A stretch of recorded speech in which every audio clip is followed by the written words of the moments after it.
Welcome to the third video on BNS. जो last की 2 videos थी हमने उसमें कवर किया था what are the changes brought by the BNS, और जो हमारी ये थर्ड वीडियो है इसमें हम चैप्टर 1 स्टार्ट करेंगे। उसमें आज हम कवर करेंगे सेक्शन 1, कुछ definitions like preamble, short title, long title को समझेंगे and mainly concept of mens rea को समझेंगे। और जो अपकमिंग 2 वीडियोस होगी उसमें हम एंटायर चैप्टर 1 को कंप्लीट कर लेंगे। Hello everybody, I am advocate Pankaj Seemar and you are watching Legal Bites. इस वीडियो में और आगे आने वाली वीडियोस में हम बीएनएस को बेयर एक्ट के माध्यम से पढ़ेंगे। एक बार आपने कोई भी बेयर एक्ट मेरे तरीके से पढ़ ली तो आपको कोई भी एक्ट अगर आप पढ़ोगे तो कोई इशू नहीं आएगा। द भारतीय न्याय संहिता 2023, ये सबसे ऊपर लिखा हुआ है 45 ऑफ 2023। तो पहला इसका नाम क्लियर कर दिया, द भारतीय न्याय संहिता 2023। बट ये 45 ऑफ 2023 मीन्स ये 45th एक्ट है जो पार्लियामेंट ने पास करी है इन द ईयर 2023। 46 थी बीएनएसएस है और 47th है वो बीएस से है। और कोइंसिडेंटली ये 45th एक्ट ही थी 1860 में। ये 45th एक्ट थी जो आईपीसी थी वो 1860 की थी।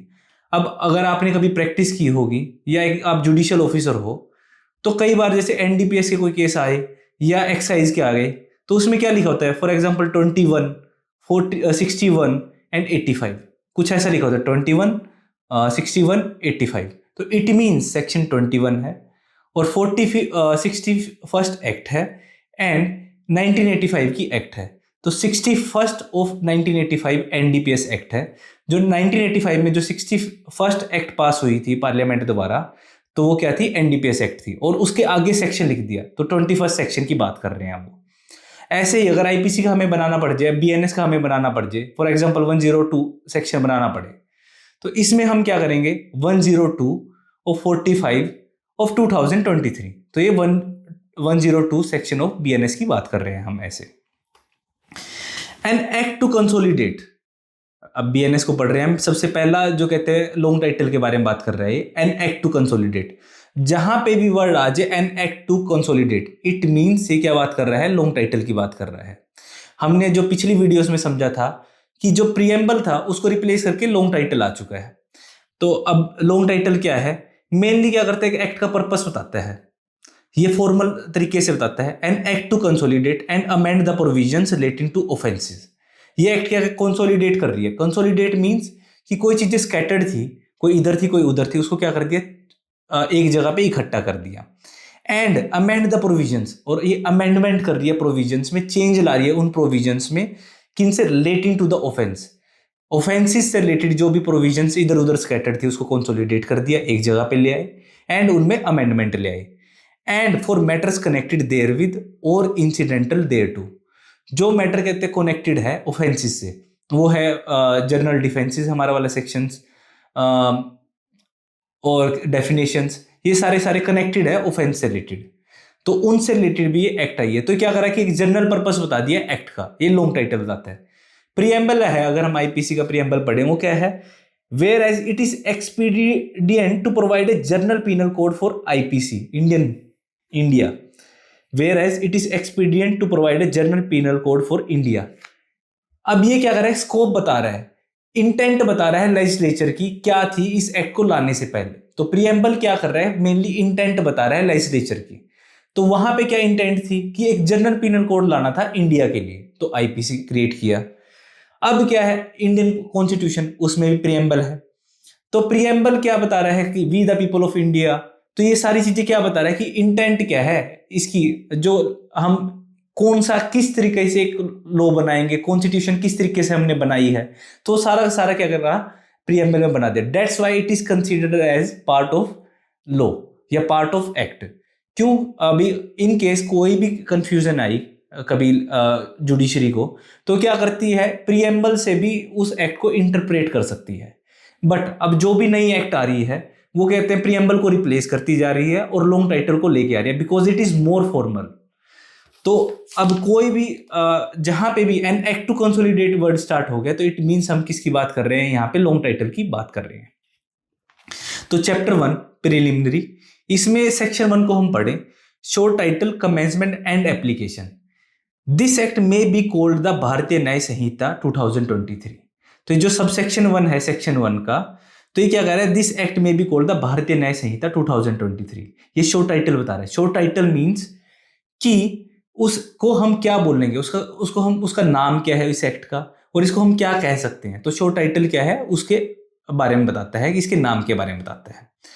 Subsection 2, it shall come on to force on such date as the central government may by notification in the official gazette appoint, and different dates may be appointed for different provision of this Samhita. It means जो subsection 2 क्या कह रहा है कि इसकी enforcement date कब होगी वो सेंट्रल गवर्नमेंट बताएगी। देखो 2 डेट्स होती हैं, enactment date and enforcement date. इसकी एनेक्टमेंट डेट है 25 दिसंबर 2023। एक तो क्रिसमस डे के अंदर एनेक्टमेंट डेट है इसकी। एनेक्टमेंट डेट मीन्स इसको एसेंट कब मिला था प्रेसिडेंट से। अब कोई भी बिल पास होता है, कोई एक्ट पास होती है, तो इसके ये पहले लोकसभा से पास होगी या राज्यसभा से पास होगी, फिर राज्यसभा से होगी, तो मतलब दोनों हाउसेस से पास होएगा लो, फिर उसके बाद प्रेसिडेंट एसेंट देंगे। तो जब ये एसेंट होगी ना, ये एनेक्टमेंट डेट होती है। बट उसकी एनफोर्समेंट डेट ये किस दिन से लागू होगी वो इसमें क्या बताया है, सेंट्रल गवर्नमेंट डिसाइड करेगी। और सेंट्रल गवर्नमेंट ने डिसाइड क्या किया था, 1 जुलाई 2024, ये इसकी एनफोर्समेंट डेट है। देन हमारा है subsection 3, every person shall be liable to punishment under this Sanhita and not otherwise for every act or omission contrary to the provisions thereof of which he shall be guilty within India. Section 1 subsection 3 of BNS talks about intra-territorial operation of this संहिता। अब intra-territorial operation means कि ये कोई भी act या omission जो offence बनाई हुई है बीएनएस के अंदर, अगर इंडिया के अंदर कोई भी पर्सन कर रहा है उसको, weather citizen or non citizen, तो वो कहते हैं हेल्ड लाइबल होगा बीएनएस के अंदर। उसकी जो पनिशमेंट होगी वो बीएनएस के अंदर ही उसको मिलेगी। अब जुरिडिक्शन की बात कर रहा है, इंट्रा टेरिटोरियल जुरिडिक्शन। तो जुरिडिक्शन भी मल्टीपल टाइप्स की होती है। पहले तो सबसे बड़ा क्वेश्चन आता है कि what is jurisdiction. It is authority given to a court to hear and decide a case. एक कोर्ट को अथॉरिटी दे दी कि आप इस केस को हियर करोगे और आप इसको डिसाइड करोगे। अब ये जुरिडिक्शन भी मल्टीपल टाइप्स की होती है। For example subject matter jurisdiction, कि पर्टिकुलर सब्जेक्ट मैटर पे एक कोर्ट को स्पेशल कोर्ट बनाई गई और उसको अथॉरिटी दी है to hear and decide such kind of cases. अब फॉर एग्जांपल फैमिली कोर्ट के ऊपर जो भी मैट्रिमोनियल इश्यूज आएंगे वो जाएंगे। ऑफेंस अगेंस्ट चिल्ड्रन तो वो जाएगी पॉक्सो कोर्ट पे जाएगी, वो भी एक स्पेशल कोर्ट बनाई हुई है। प्रिवेंशन ऑफ करप्शन के लिए एक स्पेशल कोर्ट बनाई जाती है। SC/ST एक्ट के लिए एक स्पेशल कोर्ट बनाई जाती है। तो ये सब्जेक्ट मैटर जुरिडिक्शन है। एक होती है टेरिटोरियल जुरिडिक्शन, कि इस इलाका में कोई भी ऑफेंस हुआ, फॉर एग्जांपल दिल्ली के कुछ एरिया हैं, तो उसका अगर वो जो भी ऑफेंस होगा तो कर डूमा के इस कोर्ट में जाएगा। इधर कोई ऑफेंस हुआ तो एक पर्टिकुलर एरिया डिवाइड किया जाता है, उसके हिसाब से थाने दिए जाते हैं, वो थाने अलॉट किए जाते हैं एक कोर्ट को। तो ये क्या है कि टेरिटोरियल जुरिडिक्शन होती है, हिंदी में इसको इलाका मजिस्ट्रेट कह देते हैं। ओरिजिनल जुरिडिक्शन, कि फर्स्ट टाइम ये केस कौन सी कोर्ट में जाएगा, वो ओरिजिनल जुरिडिक्शन होती है। For example section 1 article 131 of Indian constitution, वो बताता है कि सुप्रीम कोर्ट की किन मैटर्स में ओरिजिनल जुरिडिक्शन है। अपीलेट जुरिडिक्शन, कि कोई भी पहले क्या हुआ कि ओरिजिनल जुरिडिक्शन कोर्ट पे जाएगा, देन उसके बाद अगर उसकी कोई भी अपील करनी है, जो भी उसका डिसीजन आया, तो उसकी अपील किसी होगी, अपीलेट एक हायर अथॉरिटी पे जाएगी, हायर कोर्ट पे जाएगी। देन एक कंकरेंट जुरिडिक्शन होती है। कंकरेंट मींस सेम कोर्ट्स के पास 2 सेम कोर्ट हैं, उनके पास कंकरेंटली पावर है, वो भी डिसाइड कर सकती है इस केस को, वो भी डिसाइड कर सकती है। तो जो ये सबसेक्शन 3 है, ये इंट्रा टेरिटोरियल जुरिडिक्शन के बारे में बात करता है कि what ever offence has happened in the territory of India, तो कहते हैं बीएनएस के अंदर लाइबल होगा, ऑफेंस ऑफ बीएनएस के अंदर ही होगा वो, एंड उसी के हिसाब से पनिशमेंट मिलेगी। वही सेक्शन उसके ऊपर चार्ज किए जाएंगे, उसके हिसाब से उसको पनिशमेंट मिलेगी। अब इंडिया की टेरिटरी क्या क्या है। इंडिया की टेरिटरी में हमारी सिंपल टेरिटरी जो लैंड आ गया, जो हमारा एयर स्पेस है वो भी इंडिया की टेरिटरी में आ गया। इनफैक्ट जो हमारा सी का एरिया 12 नॉटिकल माइल्स, जो हमारा सी लगता है 12 नॉटिकल माइल्स में, जो उसके अंदर आ गए, हमारा इंटरनल वाटर्स है ये। तो यहाँ पे भी कोई ऑफेंस हो, कोई शिप अगर वहां से गुजर रही है और वो हमारे इंट्रा टेरिटरी में आ गई, तो वो भी कहते हैं इंडिया के टेरिटरी के अंदर ऑफेंस होगा। एक और होती है फ्लोटिंग टेरिटरीज, मींस कि जो हमारी शिप्स वगैरह है वो बाहर गई हुई है, किसी इंडिया का झंडा लगा हुआ है, तो वो भी एक फ्लोटिंग टेरिटरी में हम मानते हैं, वो भी हमारी टेरिटरी है इंडिया की। तो पर ये सब सेक्शन वो 4 में बात करते हैं उससे रिलेटेड। बस इसकी कुछ एक्सेप्शंस हैं। एक्सेप्शंस क्या है कि जहां एम्बेसडर वगैरह आते हैं, जो ये क्या है कि ट्रीटीज बनाई हुई है हमने दूसरी कंट्रीज के साथ, तो कोई भी एम्बेसडर, तो हम उसको क्या करते हैं, दूसरी कंट्रीज को रिप्रेजेंट करते हैं, वो हमारी कंट्री में रहते हैं वो, बट वो टेरिटरी है ना, हम उसको एक्सेप्शन दे देते हैं। जो एम्बेसी होगी, उनके एम्बेसडर हो गए, वो कोई भी ऑफेंस करते हैं तो बीएनएस के द्वारा लाइबल नहीं होंगे वो। इसके ऊपर एक बड़ा इंपॉर्टेंट केस है इंट्रा टेरिटोरियल जुरिडिक्शन के ऊपर, Mubarak Ali versus state of Bombay. इसमें एक पाकिस्तानी नेशनल था, उसने क्या करा, एक बॉम्बे के पर्सन के साथ शुगर से रिलेटेड कोई कॉन्ट्रैक्ट कर लिया, बट उसकी इंटेंशन शुरू से ही नहीं थी उसको पूरा करने के लिए। तो 420 आईपीसी के अंडर उसको हेल्ड लाइबल किया था वो पाकिस्तान में, बट उसने जो ऑफेंस घटित किया था वो इंडिया में किया था, in the territory of India. अब इस सेक्शन की, सब सेक्शन की खास बात है इसमें ना, अगर हमने पढ़ा एवरी पर्सन, यहां पे जो एवरी पर्सन है ना, it doesn't mean citizen of India. इसका मतलब क्या कि इवन नॉन सिटीजन्स जो इंडिया में आके ऑफेंस कर रहे हैं ना, तो वो भी इंडिया में आके कुछ भी एक्ट कर रहे हैं, ऑफेंस कर रहे हैं, वो भी लाइबल होंगे। तो ये जो Mubarak Ali Ahmad versus state of Bombay था, ये स्पेसिफिकली इस सबसेक्शन में कवर हो रहा था। Subsection 4 and subsection 5 of section 1 of BNS gives extra territorial operations to this Sanhita. Means if a person has committed offense outside India, then also he can be held liable under BNS. Means कोई भी person अगर बाहर offence कर रहा है, out of India offence कर रहा है, तब भी वो बीएनएस के अंदर लाइबल हो सकता है। कैसे?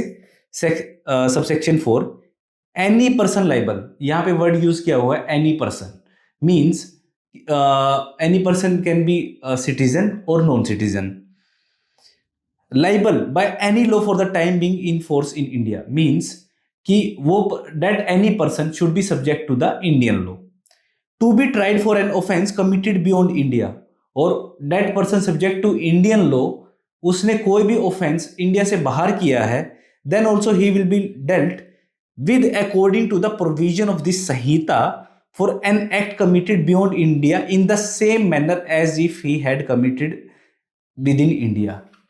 Simply words में क्या है कि अगर कोई person subject to Indian law है, has committed an offence outside India, then उसको हम ये प्रिज्यूम करेंगे इसने इंडिया में ही ऑफेंस किया है और उसी के अकॉर्डिंग उसको पनिश किया जाएगा। Subsection 5 the provision of this Sanhita shall also apply to an offence committed by any, sub clause A, any citizen of India in any place without and beyond India. तो कोई भी सिटीजन ऑफ इंडिया कोई offence कर रहा है वो, तो BNS के अंडर लाइबल होगा, वेदर उसने ऑफेंस इंडिया में किया है या आउटसाइड इंडिया किया है। तो जो एक वोडाफोन की लाइन थी, एड थी उसकी, wherever you go we follow, तो ऐसे ही है इंडियन लॉ, जो इंडियन सिटीजन है वो कहीं पे भी जाएगा उसको फॉलो करेगा। फॉर एग्जाम्पल, अगर कोई ऑफेंस है, कोई चीज एक्ट है, वो इंडिया में ऑफेंस है और उसने यूएस में भी वही चीज एक्ट कर दी, तो then he will also held liable under BNS also. US law के द्वारा तो ट्राई ही किया जाएगा वो, तो यहाँ पे क्या होगी, कंकरेंट जुरिडिक्शन आ जाएगी। और कुछ ऐसी सिचुएशंस भी आती है, कोई चीज इंडिया में तो ऑफेंस है बट यूएस में ऑफेंस नहीं है। फॉर एग्जांपल कैसीनोज वगैरह में जुआ खेलना, इंडिया में ऑफेंस है बट वहां नहीं है, बट इफ ही हैज, अगर उसने कहते हैं आउट ऑफ इंडिया जुआ खेलना, ये एग्जाम्पल ही है, पूरा लिटरल सेंस में मत लेना इसको, तो वहां पे उसने वो ऑफेंस किया बट वहां वो लाइबल नहीं है, बट इंडियन लॉ में वो लाइबल होगा। Clause B, sub clause B, any person on any ship or aircraft registered in India wherever it may be. अब इसमें क्या है कि कोई भी पर्सन ऑफेंस, अब यहां पे वर्ड पर्सन यूज किया है, सिटीजन हो या नॉन सिटीजन हो, वो ऑफेंस किस पे कर रहा है, शिप पे कर रहा है या एयरक्राफ्ट पे कर रहा है। Registered in India wherever it may be, तो रजिस्टर्ड वो इंडिया का, इंडियन फ्लैग लगा हो उस पर, वो कहीं पे भी हो सकता है। वो कहते हैं किसी और कंट्री के अंदर हो सकता है, वो हमारी इंडिया की कंट्री में हो सकता है, वो हाई सीज में हो सकता है जहां पे किसी कोई भी टेरिटरी नहीं है। बट अगर वहां पे कोई भी person, not citizen, any person वो ऑफेंस करता है, तो भी वो बीएनएस के द्वारा, बीएनएस के अंदर लाइबल होगा।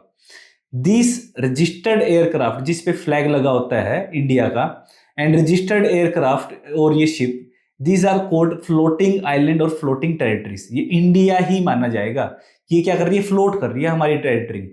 तो ये क्या है कि जो कन्वेंशंस है ना हमारी, जैसे फॉर एग्जांपल जो एम्बेसीज वगैरह होती है, ये क्या है कि होती इंडिया की एम्बेसी है, बट वो ऑस्ट्रेलिया में, तो वो भी हमारी एक टेरिटरी मानी जाती है। तो ऐसे ही ये भी एक फ्लोटिंग टेरिटरीज है। तो जिस एवर देश का कोई उस पर रजिस्टर्ड है वो शिप या वो, तो उसी देश की जुरिडिक्शन मानी जाएगी यहाँ पे, और उसी कंट्री के जो पिनल कोड है उसके द्वारा अंडर वो लाइबल होगा। Any person in any place without and beyond India committing offence targeting a computer resource located in India. तो ये कोई भी person outside India cyber attack कर रहा है इंडिया के अंदर, तो वो भी हेड लाइबल होगा बीएनएस के अंदर। Explanation, in this section the word offense include every act committed outside India which if committed in India would be punishable under this संहिता। ये क्या कह रहा है कि अगर कोई भी एक्ट जो कमिटेड बाहर की गई है, अगर वो इंडिया में ही कमिट की जाती ना तो ऑफेंस होता, तो उसका मतलब ये ऑफेंस, यहाँ पे ऑफेंस को ऐसे डिफाइन किया गया है कि अगर वो पर्सन कोई ऐसी एक्ट बाहर कर रहा है, अगर वही चीज इंडिया में करता ना तो वो ऑफेंस होता, तो वहां पे भी बाहर भी वो ऑफेंस ही माना जाएगा। इसकी इलस्ट्रेशन है, A who is the citizen of India commits a murder in any place without and beyond India. अब इंडियन सिटीजन है, उसने मर्डर करा, कोई आउट ऑफ इंडिया किया, he can be tried and convicted of murder in any place in India in which he may be found. अब जो situations हैं आएगी कि अगर वही पर्सन आउटसाइड इंडिया ऑफेंस कर रहा है, फॉर एग्जांपल यूएस में उसने ऑफेंस कमिट किया, तो उसको ट्राई कहाँ करेंगे। अब इंडिया में तो जुरिडिक्शन सिंपल है, दिल्ली में ऑफेंस करो तो दिल्ली की कोर्ट करेगी, उसका पर्टिकुलर लोकल एरिया करे, लोकल मैजिस्ट्रेट करेगा। फॉर एग्जांपल हरियाणा की कुरुक्षेत्र वो है सिटी, कुरुक्षेत्रा में तो कुरुक्षेत्रा कोर्ट करेगी, कुरुक्षेत्रा की डिस्ट्रिक्ट कोर्ट में चलेगा वही ऑफेंस। कैथल में करोगे आप, मुंबई या मुंबई के अंदर होगा, तो वो ऑफेंस किया है यूएस में, तो उसको कैसे ट्राई करेंगे। तो उसके लिए सेक्शन है 208 BNSS। तो BNSS का जो कहते हैं 208 सेक्शन है, वो हमें बताता है लोकल जुरिडिक्शन क्या होगी उसकी। तो उस केस में क्या है कि जहां पे वो कहते हैं उसको मिला है वो इंडिया में, अब यूएस है, कभी भी इंडिया आया हो, इंडिया में जहां मिला वहां पे, या जहां पे उसको रजिस्टर किया है। पहले इसका 188 ऑफ CRPC था, उसमें सिंपल एक वर्ड था कि जहां पे वो फाउंड होता है। फॉर एग्जांपल वो दिल्ली में पकड़ा गया तो दिल्ली कोर्ट पे जुरिडिक्शन होगी, बट यहाँ पे गया कि वो ऑफेंस रजिस्टर्ड जहां इंडिया में हुआ वहां पे, और जहां पे उसको मिला, तो दो जगह पे जुरिडिक्शन आ जाएगी कोर्ट की। Subsection 6, nothing in this Sanhita shall affect the provision of any act for punishing mutiny. अब इसके लिए ना एक लैटिन मैक्सिम है, जर्नलिया स्पेशलिबस नॉन डेरोगेंट, मीन्स कि जो जर्नल लॉ है वो कभी भी ओवरराइड नहीं करता स्पेशल लॉ को, या कोई जर्नल टर्म्स है वो कभी भी ओवरराइड नहीं करती स्पेशल लॉ को या स्पेशल टर्म को। But special law can always override general law, क्योंकि स्पेशल है ना, वो जो नाम से स्पेसिफिक है, जो चीज स्पेशल बना रखी है वो तो जनरल चीजों से ऊपर ही होगी। तो यही चीज हम, ये वाला सबसेक्शन हमें बताता है। देखो, nothing in this Sanhita shall affect, इस संहिता की कोई भी चीज अफेक्ट नहीं करेगी किस चीज को, the provision of any act for punishing mutiny. तो कोई प्रोविजन है किसी एक्ट की जो म्यूटिनी को पनिश कर रही है, म्यूटिनी मीन्स गद्दारी को पनिश कर रही है, एंड डेजर्शन ऑफ ऑफिसर, या कोई कहता है भगोड़ा हो गया ऑफिसर, उसका, ऑफिसर्स का, सोल्जर का, सेलर का और airman in the service of government of India. तो इनके लिए अगर कोई स्पेशल लॉ है तो वो ओवरराइड करेगा इस जनरल लॉ को, तो बीएनएस अप्लाई नहीं करेगी वो। और the provision of any special और लोकल लॉ, और कोई स्पेशल लॉ या लोकल लॉ स्पेशली बनाया हुआ है तो वो ओवरराइड करेंगे बीएनएस को। अब स्पेशल लॉ क्या होता है और लोकल लॉ क्या होता है। स्पेशल लॉ मीन्स कि कोई स्पेसिफिक सब्जेक्ट मैटर पे कोई लॉ बना दिया, फॉर एग्जांपल पॉक्सो या SC/ST एक्ट, तो ये क्या है कि एक स्पेशल पर्टिकुलर सब्जेक्ट पे एक लॉ बना दिया। लोकल लॉ मीन्स किसी लोकल टेरिटरी है, कोई भी लोकल टेरिटरी है, फॉर एग्जांपल चेन स्नैचिंग वाले केसेस थे, स्नैचिंग कभी ऑफेंस था ही नहीं IPC के अंदर, बट BNS में है वो। पर हरियाणा में एक अमेंडमेंट के थ्रू उसको लेके आए थे, हरियाणा के अंदर, तो भी क्या है कि काइंड ऑफ एक लोकल लेजिस्लेशन है। या कोई हरियाणा रेंट कंट्रोल एक्ट है, वो हरियाणा पे ही अप्लाई कर रही है, या कुछ और जो लोकल एरिया पे, एक पर्टिकुलर एरिया पे अप्लाई कर रहे हैं, तो वो लोकल लॉ होते हैं। तो यहाँ पे जो भी लोकल लॉ होगा या स्पेशल लॉ होगा, अगर वो अगर दोनों में कॉन्फ्लिक्ट नहीं है तो दोनों अप्लाई करेंगे, बीएनएस भी अप्लाई करेगा and that special law and local law भी अप्लाई करेगा। बट अगर दोनों में कॉन्फ्लिक्ट है तो ये special law and local law है ओवरराइड कर जाएंगे बीएनएस को। Last but not the least, there is a Latin maxim, actus non facit reum, nisi mensit rea.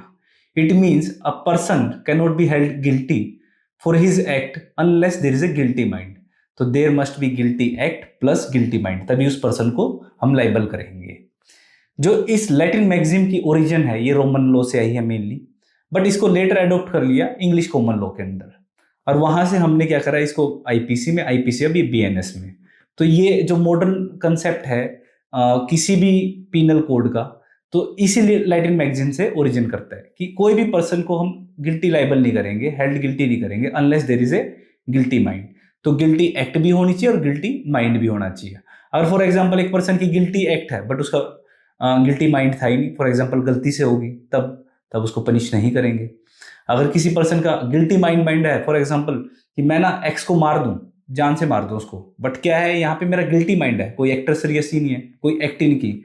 तो एक्टर सीरियस क्या है, गिल्टी एक्ट है, कोई एक्ट हुई है, कोई फिजिकल एक्ट करी है मैंने, या कोई ओमिशन किया है, वो तो एक्टर सीरियस हो गया। मेंजरिया क्या हुआ कि मेरी माइंड, ठीक है, मेरा गिल्टी माइंड है, उसकी अभी ये माइंड ही भी है ना वॉलेंट्री की, अगर हमने डेफिनेशन पढ़े तो ये क्या होता है, intention, knowledge and reason to believe. तो गिल्टी माइंड को भी हम फर्दर डिवाइड कर सकते हैं, किसी पर्सन की इंटेंशन थी, नॉलेज है और रीजन टू बिलीव है।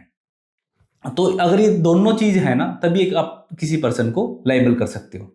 For example section 303 of BNS वो थेफ्ट के बारे में बात करता है।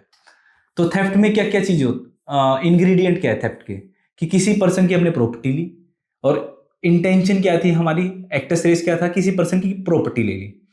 अब वहां पे क्या है, मेंजरिया क्या है हमारा, कि हम उसको उस प्रॉपर्टी से वंचित कर दें। तो यहाँ दो चीज होगी, एक्टस रेस हो गया प्रॉपर्टी ले ली, और मेंजरिया क्या हुआ कि उस पर्सन को वंचित कर दें उस प्रॉपर्टी से। कल्पेबल होमिसाइड, यहाँ पे एक्टस रेस क्या है कि killing of a person by a person. मेंजरिया क्या है, इंटेंशन टू किल, या नॉलेज है उसकी उस पर्सन को किल करने के लिए, तो मेंजरिया ये हो गया। रेप का, तो यहाँ पे क्या है कि किसी लेडी के साथ सेक्सुअल इंटरकोर्स किया अगेंस्ट हर इंटेंशन, तो ये चीज होगी। आउटरेजिंग मोडेस्टी, ये जितने भी जैसे कुछ ऑफेंसेस हैं, तो यहाँ पे हम क्या देखेंगे कि एक्टर सीरियस होगा, उसके साथ साथ मेंजरिया होगा, तभी हम किसी पर्सन को हेल्ड गिल्टी करते हैं। अब इसकी कुछ एक्सेप्शन है जहां मेंजरिया होता नहीं, जो जर्नल एक्सेप्शंस वाला चैप्टर है, चैप्टर 4 ऑफ बीएनएस, उसमें सेक्शन 14 to 44 बता रहा है इसके बारे में। तो वहां पे जहां मिस्टेक ऑफ फैक्ट आ गया सेक्शन 14 एंड 17, एक्सीडेंट आ गया section 18, insanity section 22 of BNS, तो यहाँ मिस्टेक ऑफ फैक्ट है, मेंजरिया नहीं है, उसको पता नहीं फैक्ट, वो कुछ और चीज समझ रहा है, तो उसकी एक पॉजिटिव इंटेंशन के साथ उसने किया, तब भी उसको लाइबल नहीं कर सकते आप। एक्सीडेंट, तो उसको पता ही नहीं, उसकी इंटेंशन थी नहीं, एक्टर सीरियस है जरूर, किसी को कुछ हानि हुई है, बट इंटेंशन नहीं है। इंसैनिटी, जो पर्सन पागल है, इंसेन है, वो कहते हैं एक रिक्विजिट मेंजरिया नहीं फॉर्म कर पा रहा, तो due to absence of mens rea, तो यहाँ पे वो पर्सन को हम पनिश नहीं कर रहे। बट इसकी कुछ एक्सेप्शंस भी है, जैसे स्ट्रिक्ट लाइबिलिटी वाले ऑफेंस लाइक किडनैपिंग। तो ये इतने सीरियस ऑफेंस है, हीनियस ऑफेंस है, हमने क्या करा, यहाँ पे स्ट्रिक्ट लाइबिलिटी कर दी, हम मेंजरिया को हटा ही दिया, कंसेप्ट ऑफ मेंजरिया को ओवररूल कर रहे हैं। तो इस जो लैटिन मैक्सिम है, इसकी एक्सेप्शन है स्ट्रिक्ट लाइबिलिटी ऑफेंस, या कहते हैं पब्लिक न्यूसेंस वाले ऑफेंसेस, कि जहां पब्लिक एट लार्ज को आप इफेक्ट कर रहे हो, तो वहां पे भी कहते हैं मेंजरिया की जरूरत नहीं है। और इनफैक्ट इग्नोरेंस ऑफ लॉ, ये भी कोई पर्सन कहते हैं जी मेरा मेंजरिया नहीं था, मेरे को इग्नोरेंस ऑफ लॉ, मुझे पता ही नहीं था इस कंट्री का या हमारी कंट्री का ये लॉ है कि ट्रैफिक वॉयलेशन करती किसी को, मुझे पता ही नहीं था रेड लाइट जंप करने पे कहते फाइन लगेगा। तो यहाँ इग्नोरेंस ऑफ लॉ भी वो मेंजरिया ही नहीं है ना उसका, जिस आदमी को लॉ ही नहीं पता। बट हम क्या प्रिज्यूम करते हैं यहाँ पे, ड्यू टू स्ट्रिक्ट लाइबिलिटीज, यहाँ पे हम प्रिज्यूम करते हैं every person should know the law of the land. तो इन केसेस में ये लैटिन मैक्सिम अप्लाई नहीं होती। तो इस लैटिन मैक्सिम्स को हम इतना अप्लाई क्यों कर रहे हैं, हमारी सुप्रीम कोर्ट ने भी काफ़ी बार अप्लाई किया है, हर केसेस में इसको स्पेसिफिकली बता दिया। ये लैटिन मैक्सिमम हमारे इंडियन लॉ में अप्लाई करता है स्पेसिफिकली। तो इसकी वैल्यू क्या है? तो ये क्या कर रहे हैं कि बोलते जहां पे एक पर्सन है उसकी एक्ट तो होगी, उससे गिल्टी एक्ट होगी, बट उसका मेंजरिया नहीं था, रिक्विजिट मेंजरिया नहीं था, उस पर्सन को हम पनिश करना सही नहीं है। या उस मेंजरिया, अगर उसका मेंजरिया भी है तो डिफरेंट लेवल ऑफ मेंजरिया के हिसाब से उसको डिफरेंट काइंड ऑफ पनिशमेंट मिलेगी, ग्रेविटी ऑफ पनिशमेंट ज्यादा हो जाएगी अगर उसका मेंजरिया हीनियस है। फॉर एग्जाम्पल कल्पेबल होमिसाइड है इसमें, या मर्डर है, या हमारा कल्पेबल होमिसाइड है, तो इसमें क्या है कि इंटेंशन, कल्पेबल होमिसाइड में इंटेंशन वाले पार्ट की ज्यादा पनिशमेंट है और जो नॉलेज वाला पार्ट है उसकी कम पनिशमेंट है। तो यहाँ पे क्या है, डिफरेंट लेवल ऑफ कल्पेबिलिटी बना दी कि अलग अलग मेंजरिया के हिसाब से पर्सन की अलग अलग पनिशमेंट होगी। Thank you for watching, please do like and subscribe.